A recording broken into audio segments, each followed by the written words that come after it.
Welcome to Business Innovators Radio, featuring industry influencers and trendsetters sharing proven strategies to help you build a better life right now. Hello and welcome to the show. This is your host, Neil Howe, but today we have a very special guest host. Her name is Shireen Richter, all the way from South Africa. Shireen is a laughter professor in South Africa, and she is putting together a book called Expert Mavericks, and she's interviewing some high-profile people from South Africa who have a lot to share in regards to what it is to be successful and what you need to do to have success and happiness in your life.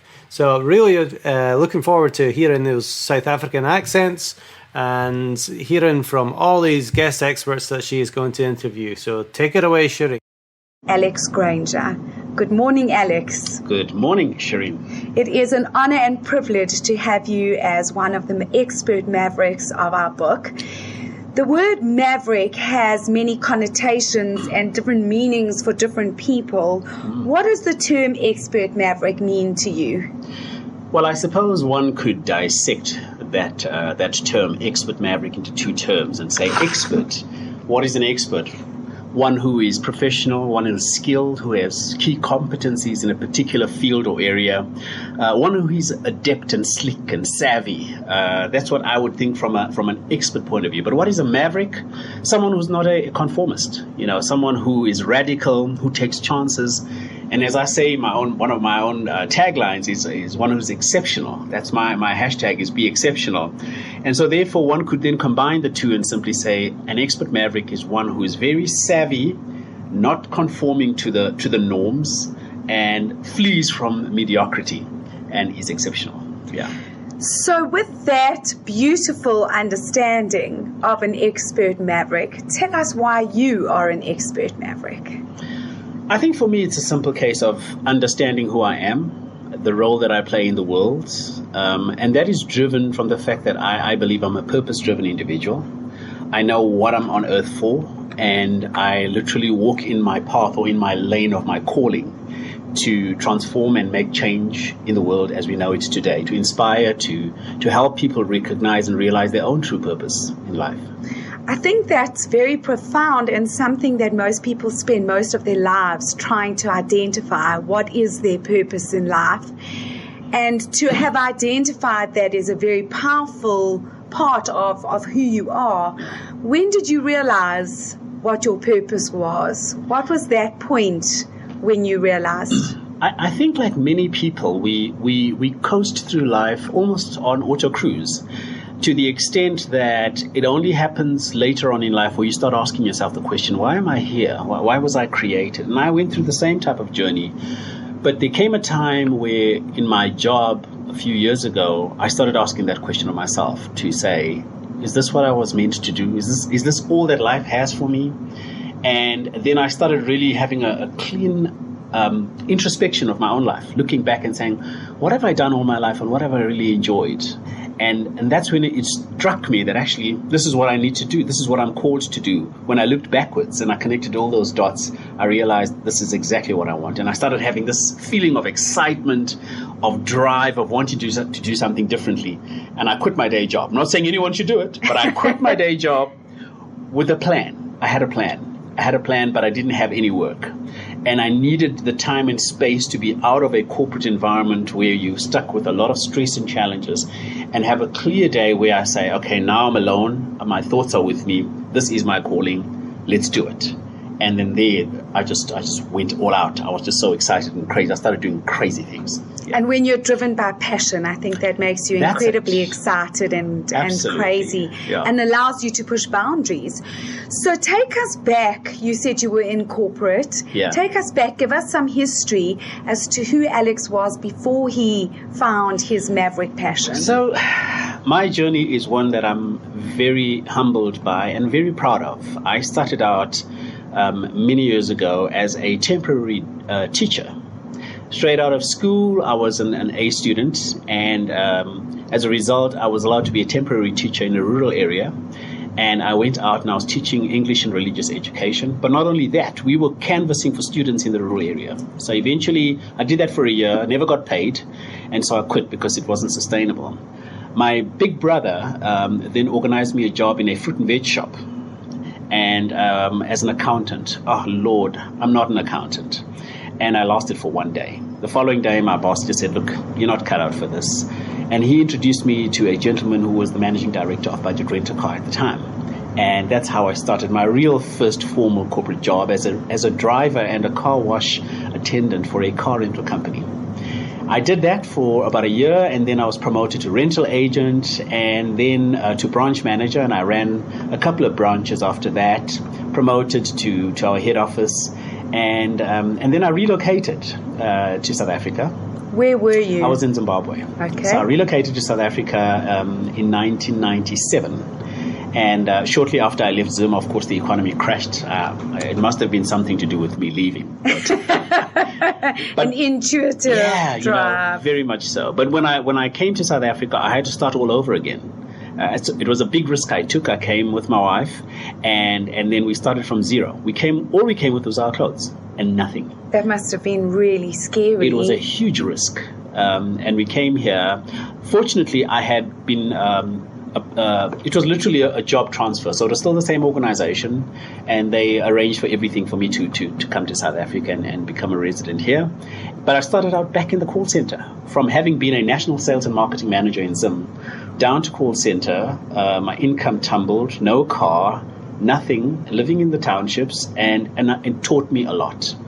But I've worked my way through from being a call center agent in 1997 in the car rental industry, and I left as a sales director in 2012.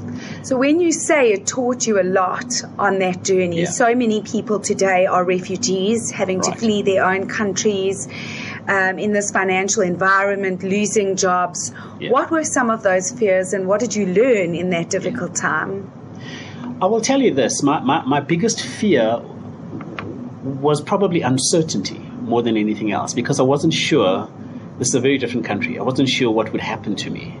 But in my mind, I'm a very strong believer of visualization. In my mind, I saw what my future looked like, and that drove me to want to achieve everything. You know, whether it was seeing a brand new Mercedes-Benz driving on the highway while I was in a taxi and saying to myself, one day I will drive that, and believing it so strongly that I started putting steps in place and plans in place to actually achieve that.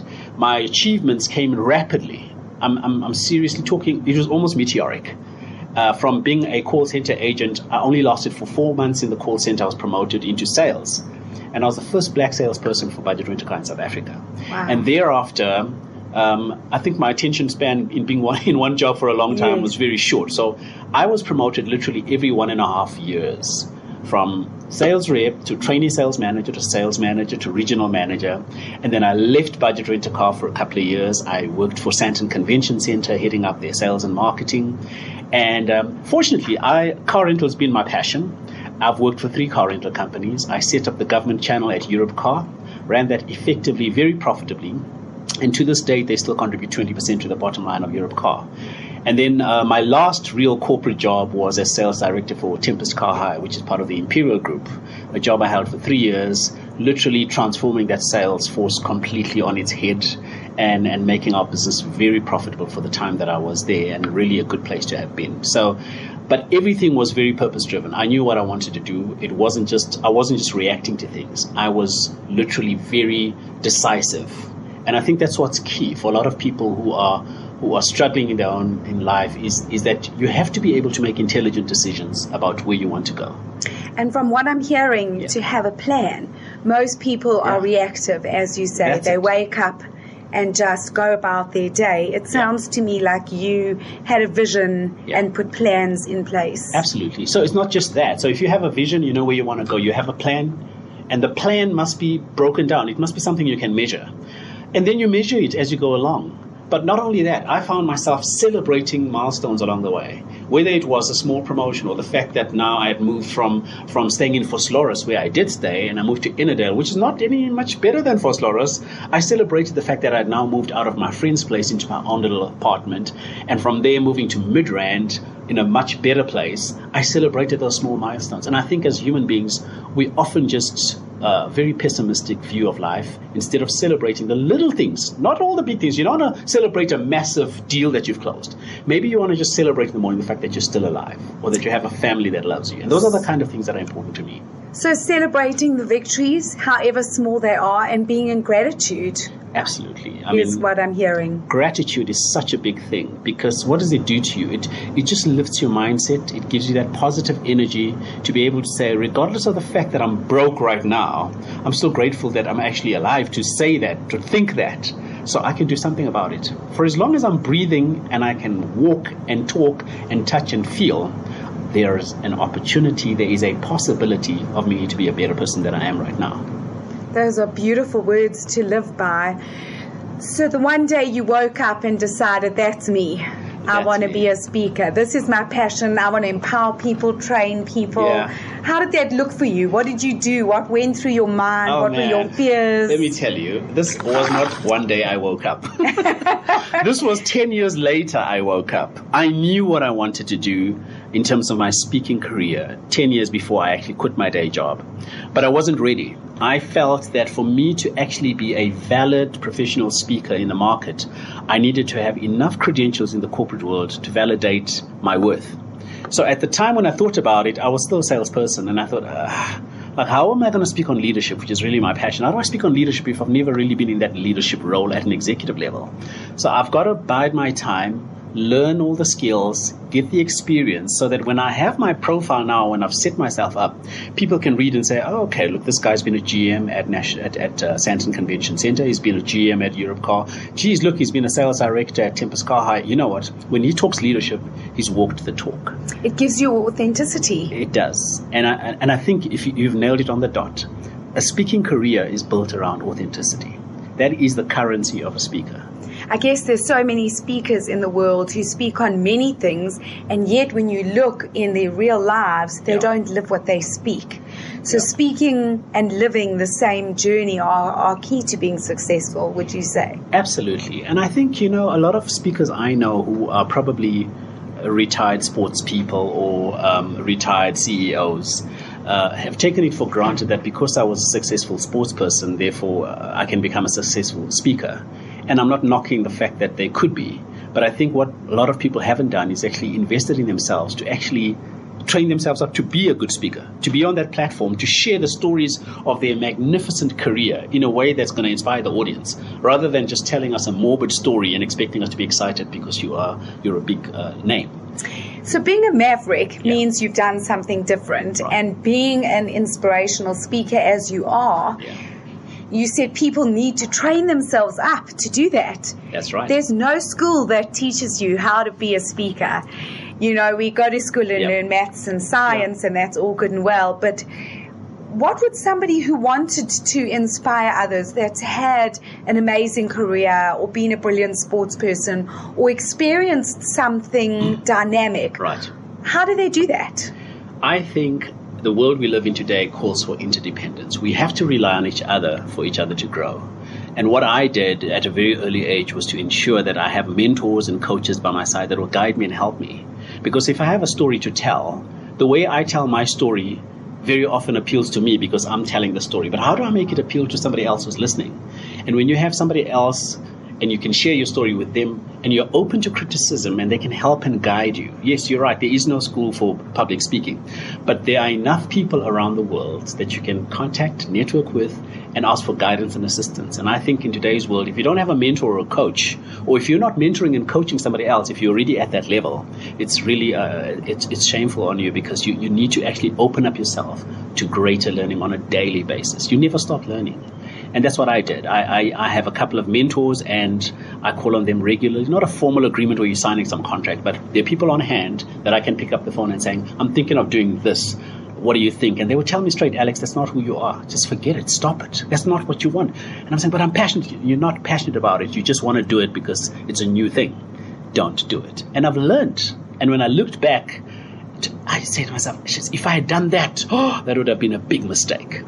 But you have to have that ear to listen to what people have to say. And that's how you learn. So it sounds like mentorship is a big thing, and I'm hearing that from a lot of the mavericks that I have interviewed, is they've acted as mentors and had mentorship themselves. Sure. That's a big part of breaking boundaries. It definitely is. I mean, I mentor students, most of them from WITS and UJ, for free. I do it because it is kind of like my CSR. I really believe in the young people.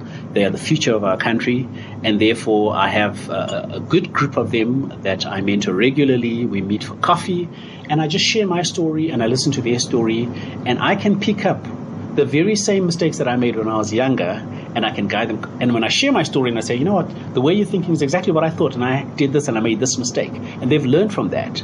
And a lot of them have come back to say, Alex, thanks for sharing your story. I've taken a new path and it's beginning to work purely because of what you told me. And it's powerful to give back. It's a very rewarding It's probably better than doing a gig and getting paid for it, because you really feel like you are impacting young people's lives. So who's impacted your life the most? Well, if I have to be honest, I respect all speakers. You know, I really think every speaker has a unique story, but I really respect probably every individual that's on this planet, because there's no one who's like anybody else. We're all individuals, we're all unique, we're all brilliant. So if I had to share with you the kind of people that have impacted my life, they're not necessarily speakers. Yes. My biggest influence in terms of how I speak has always been Martin Luther King Jr. When I just think of his dream speech, it just evokes in me some spirit of resilience that I can do anything. And I love him because of his oratory skills. Someone very similar to him is Barack Obama. Not that I agree with everything of his policies, but just the way he has executive presence on stage when he delivers his talks, great. I love Oprah because of her heart, her good heart in terms of giving back. And I've had to learn myself that for me to actually get a lot, I have to give a lot. In fact, I've got to give more than I expect in return. And then, of course, there are people like Sir Ken Robinson. Brilliant. I've never met the man, but I watch him on TED Talks. I love him for his wit and charm. He's the man who can stand on a stage and not move an inch. He does not move. He stands by the podium. He speaks with such wit and clarity, but he is a game changer, and I'm not surprised he was knighted. And finally, a true African is a chap called Joshua Maponga, a good friend of mine who is He is an African speaker. He speaks on Africa. He has a passion for Africa. He dresses African. He makes his own clothes with his own hands. But he has a passion for Africa that I've never seen in anyone before. And the way he delivers all his content, whether it's leadership, sales, or diversity, it's all from an African learning from the village. And that is really inspiring. And he's just an ordinary person. Not many people know about him, but he has been an inspiration to me. Do you think being African has allowed you to be more of a maverick than if you were born in a European country or in the States? Do you think being African drove you further to succeed? Was it easier or more difficult? I wouldn't say being African made me a maverick any more different than if I was Chinese or Taiwanese. Being African is great if you understand your roots. Being Chinese is great if you understand your roots. You know, we have this thing in South Africa called Proudly South Africa, the organization. And if you speak to Leslie Sidibe, the CEO, he will tell you that he tripped up to Japan a few years ago, and he was asking the Department of Trade and Industry there that, do you guys have a similar organization that's proudly Japanese? And the fellow responded and said, no, we don't. Japanese people just love Japanese products. So there's a level of authenticity in whoever you are. So it doesn't matter where you're born, which country you're from.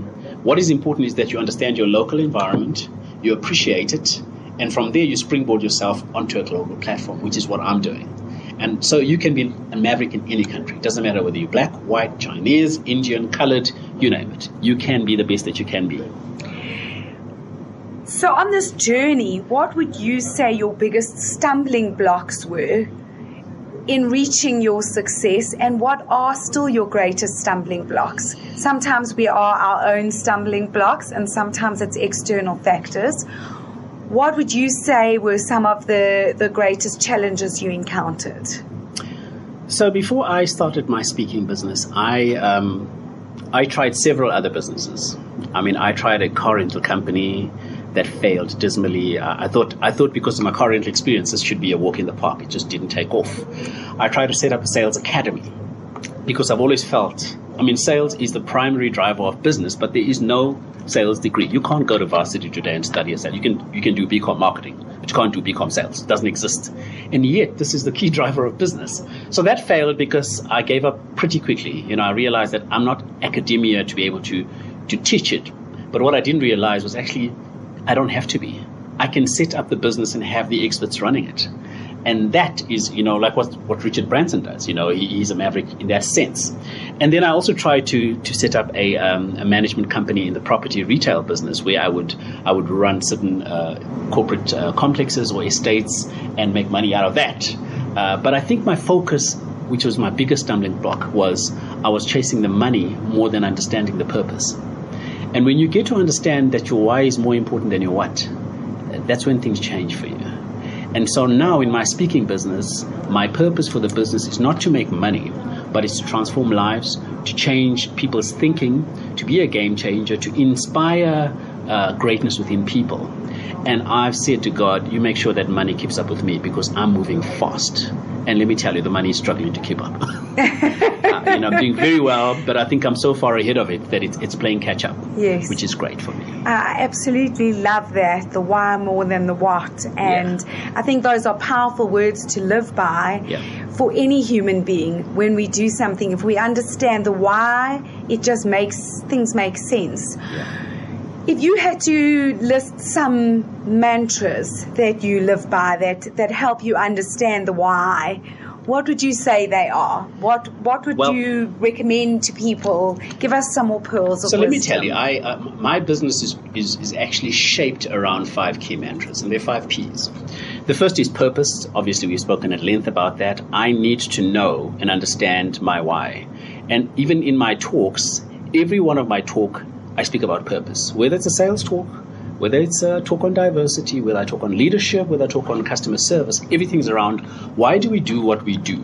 Whether it's an individual point of view, whether it's a business, we have to understand our why. The second thing that I understand from purpose is possibilities. I truly believe that there are many possibilities. Maybe we don't see them. You know, the synonym for possibilities in my context is opportunities. So what are the possibilities that exist out there, or can you create those possibilities? Because the possibility is in you. It's not out there. You are the conduit to create that possibility. I even wrote my book, my second book, called The Possibility of You, What Shapes You? And it's driven from that premise, is if you understand who you are, your purpose, then you'll understand that there are great possibilities out there. The third aspect, or the third mantra, is people. We live in an environment where we're full of people who are out to exploit other people. We're out to just take instead of give. The selfless life is the life that appeals to me very much so, because I believe that I'm here to impact other people. It's not about me. And again, that's connected to the purpose. And then it's passion. You know, you cannot really achieve much without passion. Passion means you believe in something, that you're committed to it, that you're dedicated to it, that you'll put your all. In fact, you will immerse yourself in what you love. So when you found and you understand your purpose and you immerse yourself in your purpose completely, success it's inevitable because you're living your purpose and with a lot of passion. And the last thing is pride. And I'm not talking about an arrogance or being pompous about who you are, but there's a sense of pride that says, I respect who I am. I believe in my morals and my values, and I'll never compromise on that. It also talks to integrity, that my word is so important. That is my reputation. When I say to you, I will contact you in an hour's time, I do it. And my clients know that when I say I'll get back to you in an hour, they don't even have to follow up with me because they know within that hour I will contact them. So those are the 5 mantras I run by. Purpose, possibilities, people, passion, and pride. Those are absolutely magnificent. And I think if all people lived their lives like that, we would have an absolutely beautiful world. Absolutely. Filled with inspired, ignited mavericks with so much potential and possibility. So what is the one thing, if you look back at when you discovered your passion and your pride and you are a man of such integrity and authenticity, what is the one thing you're most proud of? Do you have one thing that sticks out for you? You know, you said it's important to celebrate all the little things. Is there something that stands out as your proudest moment from a personal perspective and from a career perspective? Well, I think from a personal perspective, and I'm not ashamed to say this, my spirituality and my faith really is my driving force. I'm a Christian and I believe in God, and without that, I wouldn't be the person that I am. So everything I do is centered around glorifying God and giving back to Him. And I really believe that people shouldn't be ashamed to say that, whether you're speaking about business or anything, with respect to other religions. So I'm very, very aware of that. So from a personal point of view, it's that. But also still on the personal point of view, it is about relationships. My family comes first. My wife and my 2 children and my extended family, whether it's my mom, my mom-in-law, my brothers and sisters, my siblings, and my in-laws, are very important to me. I play an active role in supporting and helping them achieve their dreams. And you have a lovely name for them. The Grangers. Well, the Grangers is just the 4 of us, my wife and my kids. I love that. Those are the Grangers, and I love them to pieces. So when I wake up in the morning, my drive is to ensure that whatever I do is going to have a positive impact on my family. I'm just the catalyst that will help them achieve their dreams and their goals and their aspirations, and that's key for me. From a business point of view, I really think when I look back, and that's why I wrote the book, my greatest achievement cannot be summed up in one particular success. My career started out as a driver in a car rental company and ended off as a sales director in a career that spanned almost 20 years. And in between, I learned everything from fleet management to operations to sales to purchasing, you name it. But while I was doing that, my eyes and my mind were not on the prize of being a sales director. I just wanted to be the best that I could be in everything. So if I was the driver, I wanted to be the best driver. If I was the cleaner, I wanted to make sure the car that I cleaned was better than any other car that was cleaned by somebody else. When I was the sales director, I wanted to be known in the industry as the best car rental sales director that there was. And I achieved that in every instance as I went up. Whether it was sales figures, I was one of the best sales directors in terms of turnaround strategies and sales. I lived it and I breathed it. And that was purely because I immersed myself in every aspect of my work. So what advice would you give to somebody who's living a life where they're not feeling like they're living their full potential or living their passion, and they are quite negative? What advice would you offer them in order to start turning that around? Well, the advice I would give is a lot of us live on the premise of feelings. Our lives are dictated by how we feel. And that's where it ends for us. But what we don't understand is that our feelings are created from our thoughts. And this is where everything changes. If you change the way you think, it affects how you feel. Our feelings are not permanent. The facts are more important than how we feel. So what I've had to learn over the years, and this is what I'd like to encourage those who are listening or are going to read this book, is that if you change the way you think, your world changes. As a man thinketh in his heart, so is he. If you think negative, if you think defeated, you will be defeated because your thoughts have already preceded your reality. And so that's what I've done in my career and in my life. So if I had to give you real practical steps and what people need to do, I think the first point is to realize that you have to think differently about your situation. And I'm not saying that you're going to see the changes immediately or overnight. But there's a thing about people who thrive better than those who don't thrive as well as they are because of the way they think. So, yes, you're going to have difficult challenges. Someone might pass away in your family. Maybe your mom or your dad will pass away. It doesn't mean that your thinking must now become negative and pessimistic. And I'm not saying don't mourn. But you can still have a positive outlook on your life. Because, again, the law of attraction says whatever you give out comes back to you. And that's what I've learned, is that my thinking, what I invest in my mind. So that's what really happens. Is like, what am I reading? What am I watching? What am I learning? Because in the way we think, Lao Tzu says, if you want knowledge, add things to your brain every day. But if you want wisdom, remove things. So for a person who is full of fear and negative, how do they change their thoughts? How do you get out of that pity party that is so easy to get embedded in? What it's easy to say, change your thoughts. Right. What would be the first step in doing that? How do we do that? Right. I'll tell you my own personal journey. Yes. When I decided to become a professional speaker, I was very fearful. My biggest fear was, will I make money? Will I make enough money to sustain my lifestyle, to take my kids to school, to pay my bond and my car, blah, blah, blah. And I think that's what most people are fearful about today, even in jobs. Will I be able to pay all these It's things? the uncertainty of the future. Until I met a coach, a young lady who coached me and said, do you have children? And I said, yes. She said, your daughter, when is your daughter going to university? And I said, well, actually in 2 years' time. And she said, do you know whether you'll be able to afford the tuition fees? And I said, well, I haven't really thought about it. He says, but that's 2 years from now, and you're worried about taking a leap of faith now into your professional speaking. And I said, so what are you saying? She says, Alex, what's holding you back is not the inability to earn an income. It's the thought of the inability to earn an income. So it was the thought. And that was where the penny dropped for me. It was like, what's holding me back is not the fact, it's the thought. And it sounds very corny and cheesy, like, really, is that the point? But it was a huge thing for me, because at the time, that was my defeated mode in my head. It was like, I'm not going to make enough money. Who said? Who said that? It was my thoughts. I created my own movie.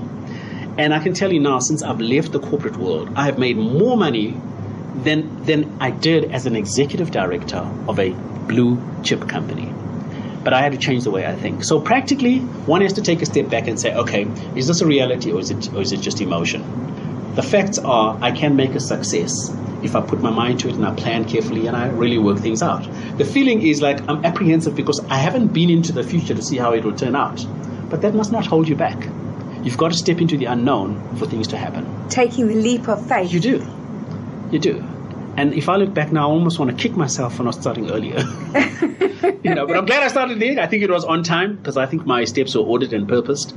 But I think if I started earlier, who knows? I could be having my private jet at Lanseria right now. Well, it could still be on its way. It's on the cards. Okay, next point. Yep. Well, that is the starting point, is the thoughts. That's everything. Once it is the thought. But thereafter, okay, the thing can't just, it's like a strategy document. It can't just stay in your mind.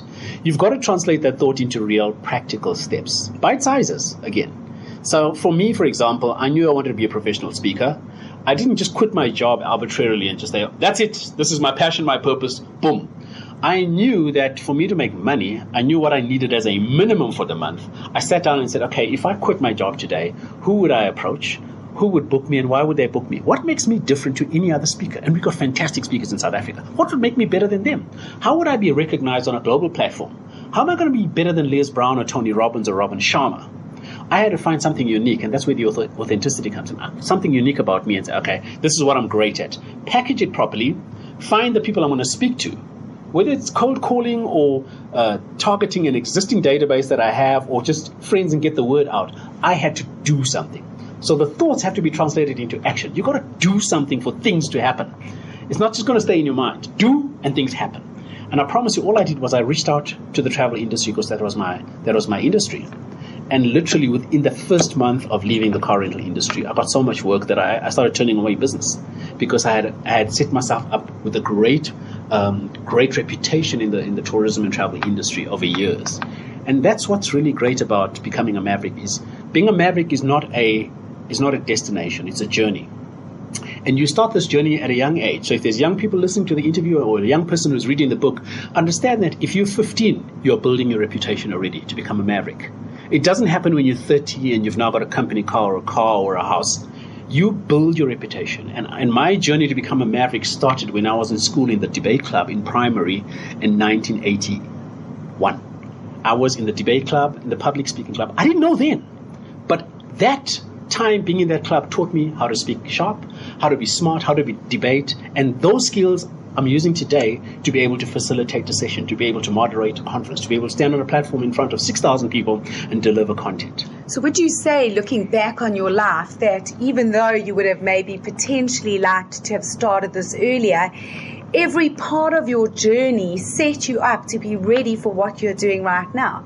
The debating, the sales, the business, everything that you did, although you couldn't see the whole picture, set you up for this place now. Without a doubt. Everything that we do in our life is linked to what happens to us in the future. So you might think a small decision that you made 10, 15 years ago is irrelevant, but that has literally charted the course of where you are today. And if you had made a different decision then, you could be a different person today. That's why making great decisions and smart decisions are very important. But how do you do that? You have to have mentors and coaches. Maybe you need to speak to someone. Maybe you need to study. Maybe you need to read more regularly. And that's why the more we invest in our brains, this is the most important organ in our bodies. The more we invest in this organ, the greater for our lives. So on that note, would you have done anything differently looking back had you had the opportunity? No, I've been a very meticulous, very planned person. My entire life, I've directed my steps. The goals and the dreams that I have that are still outstanding will happen. But where I am right now has happened faster than I actually thought, because I was very clear about what I want to do. I was very clear about who I wanted to be. To leave a country and come to another country, I was very clear. It wasn't like, let's just go take a chance. I knew what I wanted to do, and I knew what I would achieve. And not too many people can say that. Some people literally just say, geez, I don't know how I suddenly was here. And when I look back now, it was because of that one decision. My decisions are very, what's the word? Calculated. That's the word I'm looking for. Very calculated. I don't make decisions lightly.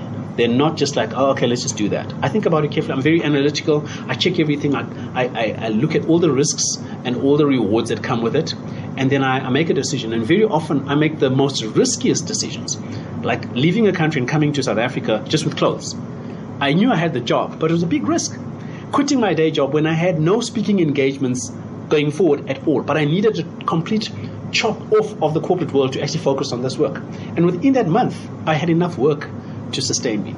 So very calculated decisions, but you have to do that for yourself.